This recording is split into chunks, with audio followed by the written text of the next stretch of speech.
Deməli, yenə belə bir mix sualına baxaq. Şəkildəki sistemdən 8 kiloqramlıq yük asılmışdır və bizdə yayın uzanmasını verib 5 sm, x bərabər 5 sm, bu da olacaq 0,5 metr.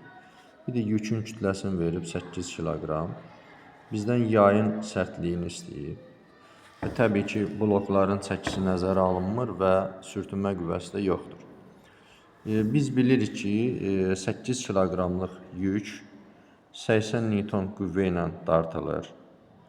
Deməli, bu cismə ağırlıq qüvvəsi 80 Newton təsir etdiyindən əks tərəfə də 80 Newton qüvvə təsir edir. Və bu bloka baxsaq, aşağıya doğru 80 Newton, yuxarıya doğru da 80 Newton olmalıdır. Deməli, 40 bu ipdə, 40 bu ipdə 80 Newton eləyir.